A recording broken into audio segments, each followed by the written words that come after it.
देखिए, निश्चित तौर पे हर पॉलिसी का इम्पैक्ट पूरी आबादी पे रहता है।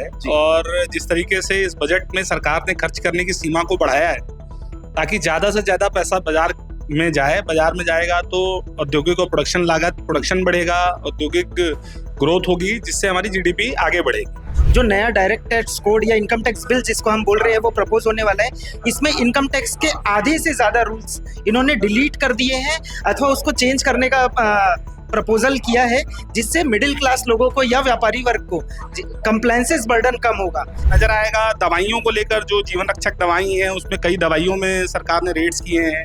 इंश्योरेंस में हर 100% एफडीआई को लाया है, क्योंकि आज भी देश की बहुत बड़ी आबादी जो है वो मेडिकल इंश्योरेंस और लाइफ इंश्योरेंस से दूर है। सरकार ने ये प्रपोज किया है कि जितने अलग अलग कानून हैं उसमें से 100 कानून में से जहां जेल होती है वो कानून को हटाया जाएगा, चाहे वो इनकम टैक्स हो जाए चाहे जीएसटी हो जाए।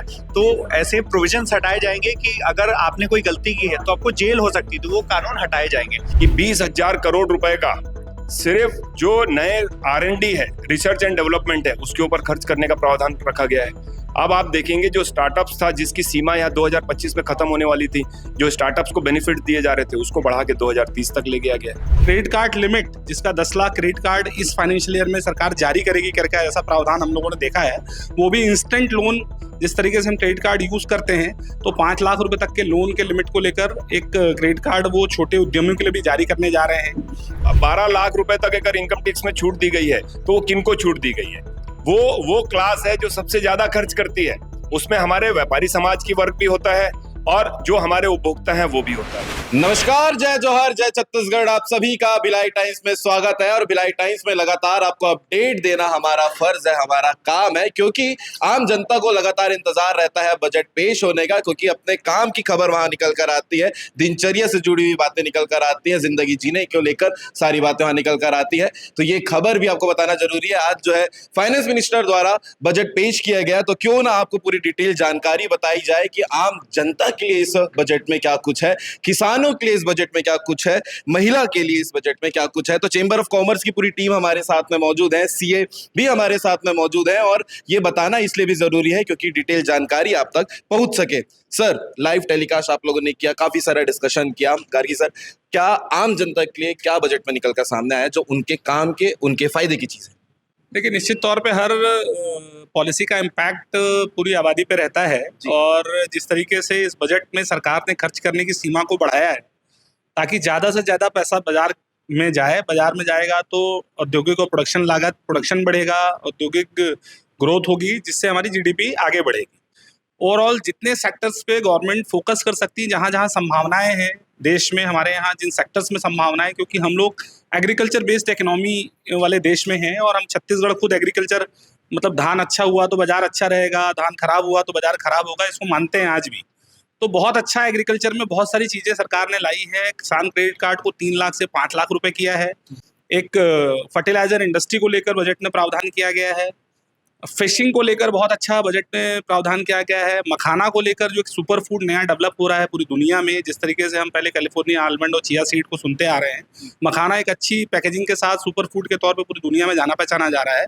और बहुत बड़े उत्पादन के साथ भारत, इंडिया उसको पूरे दुनिया में लीड करता है। तो एक मखाना बोर्ड सरकार ने बनाया है एग्रीकल्चर में, और भी बहुत सारे बिंदुओं पे फोकस किया गया है। पैरेलली छोटे उद्यमी, छोटे व्यापारियों के लिए 5 लाख रुपए की क्रेडिट कार्ड लिमिट, जिसका 10 लाख क्रेडिट कार्ड इस फाइनेंशियल ईयर में सरकार जारी करेगी करके ऐसा प्रावधान हम लोगों ने देखा है।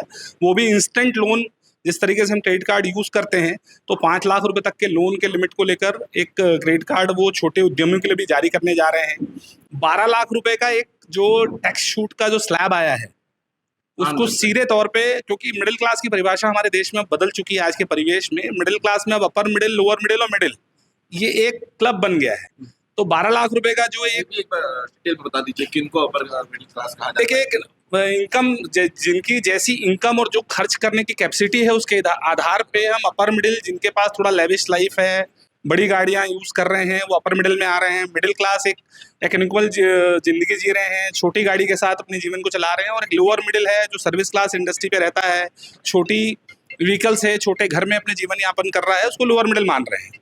और 12 लाख का जो टैक्स स्लैब सरकार ने बनाया है, उसमें लगभग 75 से 80 हज़ार के आसपास की छूट उस स्लैब में टैक्स पेयर को मिलेगी। और वो छूट बाजारों में खर्च हो, बाजारों में उसका इन्वेस्टमेंट बढ़े, डिमांड बढ़े, सरकार का ये फोकस है। पैरेलली स्टार्टअप को लेकर भी जो गवर्नमेंट फंडिंग होती थी, गवर्नमेंट ने कुछ फंड्स बनाए हुए हैं नए नोटी आइडियाज स्टार्टअप्स को, जो 10 करोड़ था उसको 20 करोड़ कर दिया है वो फंड को लेकर। और पैरेलली बहुत सारे सेक्टर्स पे गवर्नमेंट का फोकस है जिन सेक्टर्स में देश आगे बढ़ सकता है और उससे देश की डिमांड बढ़े, औद्योगिक उत्पादन बढ़े, जीडीपी बढ़े, लोगों को खर्च करने के लिए ज़्यादा पैसे मिले। यही सरकार का फोकस है।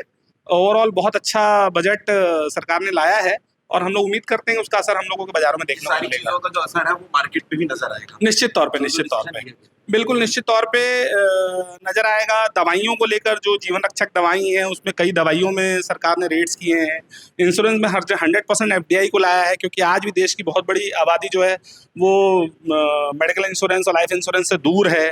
तो जहाँ जहाँ जो डिमांड्स हैं आज की देश में, आज के परिवेश में, क्योंकि किसी पॉलिसी का कैसा इम्पैक्ट होता है, एक डेटा की पॉलिसी को आप देखिए कि अगर इंटरनेट हमको फ्री हुआ कॉलिंग के साथ में तो आज हम पूरा बैंक अपने जेब में लेके घूम रहे हैं। और आज जितने इन्फ्लुएंसर आप देख रहे हो, जितने स्टार्टअप्स आप देख रहे हो, IT based take based startups देख रहे हो, सब इंटरनेट की ताकत का परिणाम है कि आज वो देश में ओयो हो, उबर हो, ओला हो, ये सब इंटरनेट की ताकत है। आज इन्फ्लुएंसर हैं, जितने यूट्यूबर्स हैं, वो इंटरनेट की ताकत है कि आज वो अपने आप को स्प्रेड कर पा रहे हैं और लोगों तक इन्फॉर्मेशन इतनी तेजी से शेयर हो पा रही है। एक पॉलिसी सिर्फ, उसका इम्पैक्ट देश में क्या होता है। तो इस तरह की पॉलिसियां हैं, किसका कितना इम्पैक्ट रहेगा वो देखने को आएगा आगे। बिल्कुल।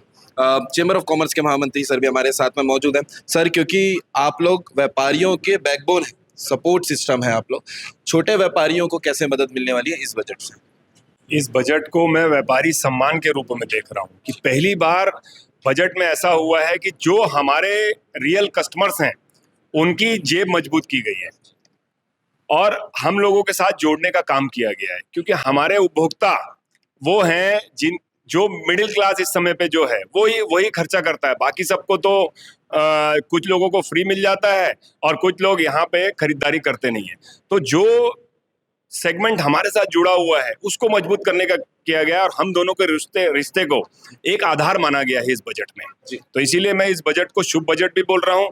अगर उसको मैं देखता हूँ किस तरीके से वो हुआ है, तो यहाँ 12 लाख रुपए तक अगर इनकम टैक्स में छूट दी गई है तो वो किनको छूट दी गई है? वो क्लास है जो सबसे ज्यादा खर्च करती है। उसमें हमारे व्यापारी समाज की वर्ग भी होता है और जो हमारे उपभोक्ता हैं वो भी होता है। तो दोनों तरफ का एक रिश्ता जो है उसकी बॉन्डिंग मजबूत करने की कोशिश की है। अगर मैं दूसरे तरीके से देखता हूं तो आने वाला जो युग है हिंदुस्तान का, वो इंडस्ट्रियल डेवलपमेंट का युग होने वाला है। अब उस तरीके से अगर मैं देखता हूं तो एमएसएमई सेक्टर का दायरा जो है बढ़ा दिया गया है।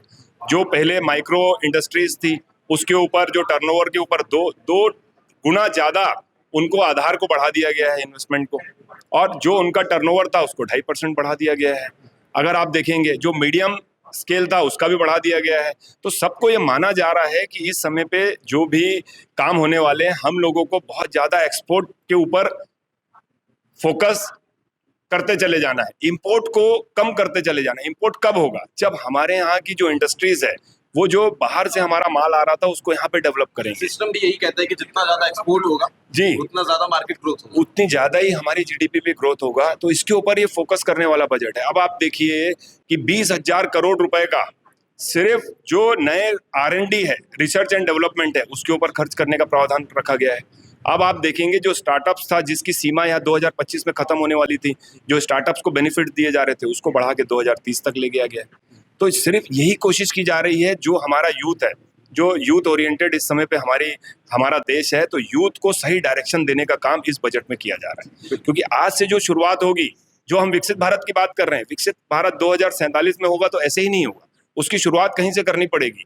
हर एक व्यक्ति को अंदर से पहले विकसित होना पड़ेगा, उस अभियान के साथ जुड़ना पड़ेगा, तब हमारा भारत विकसित होगा। तो इसके लिए जो छोटी छोटी रिक्वायरमेंट्स थी उसे पूरी करने के लिए एक दिशा देने का काम इस बजट ने किया। बिल्कुल सर। मेडिकल क्षेत्र में भी काफी सारे बदलाव आए हैं, उसको लेकर बिल्कुल। अगर आप देखिए मेडिकल में जो पहले दवाइयां महंगी थी उनको कुछ न कुछ सब्सिडीज प्रोवाइड की जा रही है। दूसरा, उसमें फिर से मैं अगेन कह रहा हूं कि बहुत सारे जो कैंसर के सेंटर्स हैं वो अलग अलग डिस्ट्रिक्ट में खोलने का प्रावधान इसमें दिया गया है। और फिर R&D के ऊपर रिसर्च एंड डेवलपमेंट, उसमें ये किया गया है कि जो भी बीमारियां हमारे पास नई बीमारियां आती है, आजकल हम देख रहे हैं वायरस किसी भी प्रकार का हो सकता है, कोविड के बाद ये देखा गया है, तो हमेशा हमें सतर्क रहने के लिए उसके ऊपर 20,000 करोड़ रुपए का अलग से प्रावधान रखा गया है। तो ये बता रहा है कि हम सबसे पहले जिस तरीके से हम लोग यहाँ पे काम पे लगे हुए हैं, तो हमारी हेल्थ को बेस माना गया है, हमारे एजुकेशन को बेस माना गया है, और उसके बाद तीसरी अगर चीजों को बेस माना गया है तो हमारे व्यापार को माना गया है कि अगर हम अपनी व्यापारिक गतिविधियों में लीन रहेंगे तब होगा। सबको स्टार्टअप्स के माध्यम से जो पैसा दिया जा रहा है, जो हमारे मिडिल क्लास को जो मजबूत किया जा रहा है, तो ये बताया जा रहा है हर किसी को इन्वॉल्व रहना है और अपने आप को जो पैसा एक्स्ट्रा बचेगा वो एक्स्ट्रा खर्च करेगा, और जब खर्च करेगा तो हमारी इकोनॉमी का ग्रोथ होगा, खुशहाली वहां से आएगी। तो इस तरीके से हम तो इस बजट को व्यापारिक सम्मान का बजट मान रहे हैं, क्योंकि पहले ये माना जाता था कि व्यापारी जो है वो टैक्स देने में घबराता है, लेकिन अब पहली बार माना गया है कि हमारा व्यापारी वो है जो टैक्स देने से नहीं घबराता है, लेकिन उसकी टैक्स की लिमिट जो है वो सही होनी चाहिए। हमारी बात ये थी। तो अब देख रहे हैं 12 लाख रुपए तक आपको कुछ नहीं है। मैं तो अपने पूरे व्यापारियों को हम तो प्रोत्साहित कर रहे हैं कि हमको 12 लाख में रुकना नहीं है साहब, जो आपकी एक्चुअल इनकम है आपको वहां तक जाना है। उसके लिए आपको थोड़ा जीएसटी पेमेंट देना पड़ेगा, लेकिन आपकी क्रेडिबिलिटी कितनी बढ़ जाएगी, आपकी गुडविल कितनी इंक्रीज हो जाएगी। जब आप बैंकों के पास जाते हैं कि मुझे व्यापार करने के लिए आज 2 करोड़ रुपए चाहिए, तो वो आपका फेस नहीं देखता है, आपकी प्रॉपर्टी नहीं देखता है, वो देखता है कि आपकी बैलेंस शीट क्या बोल रही है। तो हम तो सबको ये बोल रहे हैं कि आपकी बैलेंस शीट को बढ़ाने का काम ये सरकार कर रही है, तो अब पीछे नहीं रहना है अपने को। किस तरीके से यहाँ का व्यापार, व्यवसाय, उद्योग तरक्की करे, इस ओर जब गवर्नमेंट का फोकस है तो हमें उनके साथ में मिल के आगे बढ़ना है। बिल्कुल सर, क्योंकि आप लोग व्यापारी हैं। और आखिरी में सरकार के इस बजट पेश को लेकर क्या कहना चाहेंगे? ओवरऑल सब ठीक रहा? मैं तो बहुत अच्छा बजट मान रहा हूँ, और जो भारत विकसित होने वाला है उसकी नींव ये बजट रखने जा रहा है। इस तरीके से मैं देख रहा हूँ इस बजट को। व्यापारियों के लिए मैं शुभ बजट का नाम दे रहा हूँ। शुभ बजट है इसलिए होता है कि किसी भी चीज की हमारी जो शुरुआत थी वो यहाँ से हुई थी, और इसके साथ हम लोग चलते चलते अपने भारत को विकसित बनाते चले गए। Thank you sir. बाकी व्यापारी और हमारे साथ में मौजूद हैं। सर, व्यापारी होने के नाते आप लोग इस बजट को कैसे देखते हैं? देखिए, मैं आपको एक दो चीज बताऊं जी। एक संस्था है national council for applied economic research, NCAER।